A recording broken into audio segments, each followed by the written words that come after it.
Hello everyone, welcome to my YouTube channel build your PC. তো আজকের কন্টেন্টের main টপিকটা হচ্ছে, তোমরা যদি কেউ 85,000 এর আন্ডারে বা 85,000 টাকাটার মধ্যে যদি কোনো পিসি বিল্ড করতে চাও, এবং যে পিসি বিল্ডটা ফর দ্য পারপাস অফ তুমি গেমিং পারপাসে রাখতে পারো, ভিডিও এডিটিং পারপাসে রাখতে পারো, প্রোডাক্টিভিটি পারপাসে রাখতে পারো, বা তুমি যদি কোডার বা প্রোগ্রামার হয়ে থাকো, সেই সমস্ত পার্সপেক্টিভের দিক থেকে এবং তার সাথে ফিউচার আপগ্রেডেবিলিটি পার্সপেক্টিভের দিক থেকে বর্তমানে র্যাম এবং এসএসডির প্রাইসকে অ্যাডজাস্ট করে একটা অলরাউন্ডার 85,000 এর পিসি বিল্ড।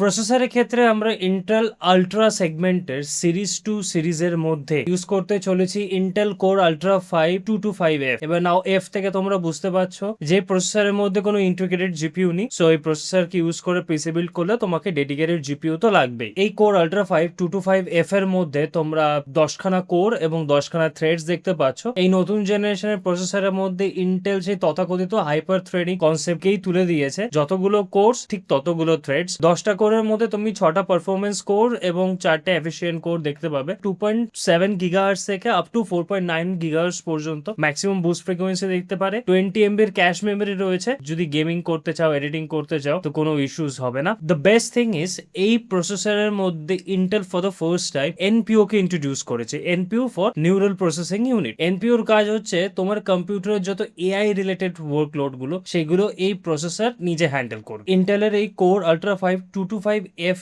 যে প্রসেসর, এর মধ্যে 13 টপস এর এনপিইউ রয়েছে। 13 টপস মিন্স 13 ট্রিলিয়নস অপারেশন পার সেকেন্ডে এই এনপিইউটা হ্যান্ডেল করতে পারে। মাদারবোর্ডের ক্ষেত্রে অ্যাসরক, এমএসআই, গিগাবাইট এই জাতীয় কোম্পানির যে কোনো একটা ব্র্যান্ডকে তোমরা চুজ করতে পারো। তো সমস্ত ব্র্যান্ডে মোটামুটি কম বেশি ভালো ফিচার্স নিয়ে ভালো মাদারবোর্ড বানায়। এই যে আমাদের ইন্টেল কোর আলট্রা 5225F এই প্রসেসরের জন্য তোমাদের রাইট নাও B860 এই চিপসেটের মাদারবোর্ডটা তোমাকে ইউজ করতে হবে। এবং মাদারবোর্ড কেনার সঠিক উপায় কি যদি এর নাটশেল বলি, সেই ক্ষেত্রে তোমাদের দেখতে হয় মাদারবোর্ডের মধ্যে ভিআরএম, ভোল্টেজ রেগুলেটরি মডিউল কতটা ভালো, কত ফেজের ভিআরএম রয়েছে।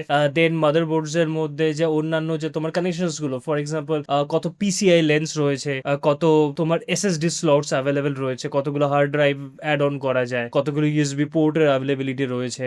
দেন তোমার মাদারবোর্ডের ভিতরে কতগুলো কানেকশনস রয়েছে, তোমার মাদারবোর্ডের যে হিট ট্রান্সমিটার্স গুলো সেগুলো কিনা মেটালস ইউজ করা হয়েছে নাকি ওপেন রয়েছে। দেন মাদারবোর্ডস এর মধ্যে কোনো রকম কোনো শিল্ডিং টেকনোলজি বা কোনো এক্সট্রা লেয়ারিং ইউজ করা হয়েছে কিনা ড্যাম্প রিলেটেড প্রোটেকশন থেকে, আইও প্যানেলস কি, তো লটস অফ থিংস আর দেয়ার। তো এই নিয়ে তোমরা যদি ডেডিকেটেড ভিডিও চাও, তাহলে সেক্ষেত্রে আমাকে আলাদা করে মেসেজ বক্সে বলতে পারো, then I will make another video. Right now এই পিসি বিল্ডে আমরা ইউজ করতে চলেছি MSI Pro B860M সিরিজের মাদারবোর্ড। এটা বেসিক্যালি ওয়াইফাই এবং ব্লুটুথের কানেকশনের সাথে আসে এবং এর কস্ট অ্যারাউন্ড প্রায় 12,000 টাকা। আর প্রসেসরের ক্ষেত্রে প্রসেসরের কস্ট অ্যারাউন্ড যাচ্ছে প্রায় 15,000 টাকা। তো এবারে চলে আসি জিপিউর কথায়। 2026 সালে তোমরা যদি ভেবে থাকো না যে একটা মিনিমাম এনজয় করার মতো 1080p লেভেলের গেম খেলার জন্য, বা তোমরা যদি স্ট্রিমিংও করতে চাও বা ভিডিও এডিটিং করতে চাও বা টুকটাক প্রোডাক্টিভিটির কাজও করতে চাও, তো সেই ক্ষেত্রে রাইট নাও একটা অপশন মার্কেটে অ্যাভেলেবল সবচেয়ে কমের মধ্যে, সেটা হচ্ছে RTX 3050। তো রাইট নাও RTX 3050 প্রাইস চলছে, তুমি যে কোনো ব্র্যান্ডে থেকে যেতে পারো, অ্যারাউন্ড 20 থেকে 21,000 টাকার মধ্যে তুমি 6GB VRM এর মডেলটা পেয়ে যাবে। আর 8GBটা হয়তো স্লাইটলি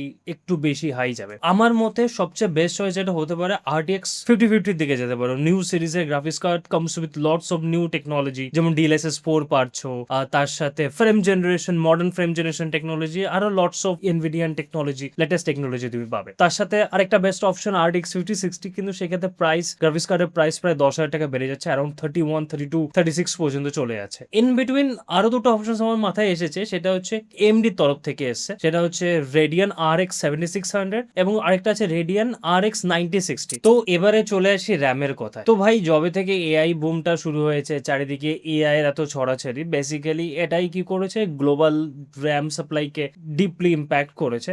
যে মেমোরি প্রডিউসিং কোম্পানিগুলো, ফর এক্সাম্পল স্যামসাং, হাইনেক্স, এই সমস্ত কোম্পানিগুলো কি করছে, ডেটা সেন্টার গুলোকে প্রচুর পরিমাণে মেমোরি সাপ্লাই করছে। তো সেই কারণের জন্য এরা কনজিউমার লেভেলে মেমরি প্রোডাকশন খুব শর্ট করে দিচ্ছে। যাই হোক, আজকের আমরা পিসি বিল্ডে জেনারেলি আমরা ইউজ করতে চলেছি জি স্কিল রিপজর্স এর তরফ থেকে S5 সিরিজের একটা র্যাম আছে, বা তোমরা কর্সিয়ার ভেঞ্জিয়েন্সও নিতে পারো, কিন্তু এক্ষেত্রে আমরা র্যামের স্পিডটা 5200 মেগা ট্রান্সফার পার সেকেন্ড রাখছি। দ্য রিজনস, আমাদের processor 6400 mega transfer per second স্পিডকে অ্যাচিভ করতে পারে, কিন্তু স্টিল র্যামের এত প্রাইসের জন্য আমরা সেটা 17,000 টাকার মধ্যে একটা 16GB সিঙ্গেল স্টিক রাখছি। ফিউচারে তোমাদের র্যামের দাম কমলে আরেকটা 16GB অ্যাড অন করে দিও, same frequency, same company, same মডেলের। তাহলে কি হবে, 32GB রাইট নাও তোমার গেমিং এর জন্য, স্ট্রিমিং এর জন্য মোর দেন এনাফ। তো এসএসডির ক্ষেত্রে মার্কেটের অবস্থা ঠিকই প্রচুর পরিমাণে ওভার প্রাইসড হয়ে রয়েছে। তো সেই ক্ষেত্রে আমাদের একটা কম দামের মধ্যে বেস্ট এসএসডি যদি আমরা খুঁজি, Gen 4 এ M.2 NVMe SSD WD Blue SN5100।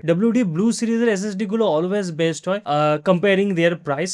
সেই প্রাইস সেগমেন্টে তুমি মার্কেটে অন্যান্য কোম্পানির এসএসডি দেখতে পারো, কিন্তু আমার মতে WD ইজ দ্য বেস্ট এই সেগমেন্টে। এসএসডি কেনার যে মেইন যে ফিচার্স গুলো, সেগুলো অনেকগুলো জিনিস দেখতে হয়। এর আগে প্রিভিয়াসলি আমি একটা দুটো ভিডিও বানিয়েছি, তোমরা চ্যানেলে খুঁজতে পারো, আমি ডেসক্রিপশন বক্সে দিয়ে দেবো video link. So right now হার্ডওয়্যারের ডেভেলপমেন্ট যেভাবে হচ্ছে, তো ফিউচারের ক্ষেত্রে এটা বলা খুব একটা খারাপ হবে না। 650 ওয়াটের পাওয়ার সাপ্লাই একটা জেনারেলাইজ ক্যাটাগরিতে চলে আসে। তুমি 2 থেকে 3 বছর আগে 450 ওয়াট তো রিকোয়ার্ড হতো, বর্তমান পিসি বিল্ডে মিনিমাম 650 ওয়াট লাগছে। তো আজকের পিসি বিল্ডে আই বিলিভ 650 ওয়াটের পাওয়ার সাপ্লাই মোর দেন এনাফ হবে, কিন্তু ফিউচারে তুমি যদি কোনো হাই এন্ড জিপিইউ লাগাতে যাও, সেক্ষেত্রে এনাফ নাও হতে পারে। তো চাইলে 750 ওয়াটও লাগিয়ে রাখতে পারো যদি তোমরা জিপিইউ আপগ্রেডের কথা ভাবো। Otherwise 650 is good. এবং এক্ষেত্রে তোমরা খেয়াল রাখবে যে অ্যাটলিস্ট ব্রোঞ্জ সার্টিফাইড হতে হবে, একটা ভালো কোম্পানি থেকে আসতে হবে। আমি অলওয়েজ রেকমেন্ড করি either go with DeepCool, cooler master or কর্সিয়ার। আমার চোখে এরা ভালো, তোমরা চাইলে অন্য কোম্পানি লাগাতে পারো, আমার অতটা এক্সপিরিয়েন্স নেই ওদের প্রতি।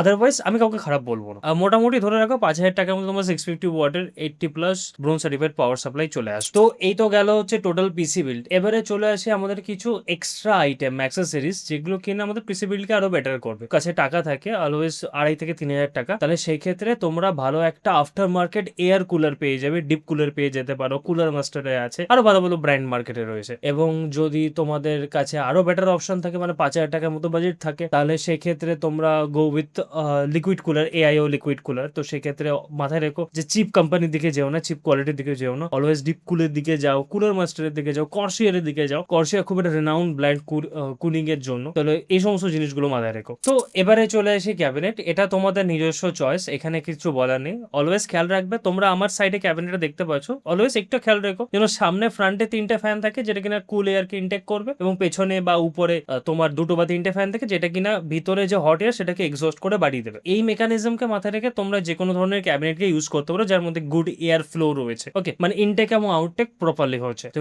এই পিসি বিল্ডে আমি কুলার মাস্টারের তরফ থেকে আসা LI302 ARGB এই ক্যাবিনেটটাকে ইউজ করছি, যার ফ্রন্টে তুমি 3টে ARGB মানে অ্যাড্রেসেবল RGB ফ্যান পেয়ে যাবে। কুলার মাস্টারের তরফ থেকে আসা বিল্ড কোয়ালিটি ভালো হবে, ফ্যানের RPM ও বেটার হবে। এক্সস্ট ফ্যানটা থাকবে না, তোমাকে এক্সস্ট ফ্যানটা কিনে লাগাতে হবে। সাইডে এরকম গ্লাস প্যানেল পাবে, আর ব্ল্যাক কালার, হোয়াইট কালার দুটো অপশনস অ্যাভেলেবল। বিল্ড কোয়ালিটির দিক থেকে cooler master is no match for that. এই ছিল হচ্ছে আমাদের কমপ্লিট পিসি বিল্ডের গাইড। তো কেমন লাগলো তোমরা জানাতে পারো। টিল দেন ভালো থেকো, সুস্থ থেকো, খুব তাড়াতাড়ি দেখা হচ্ছে নেক্সট ভিডিওতে। ততক্ষণে টাটা এন্ড বাই বাই।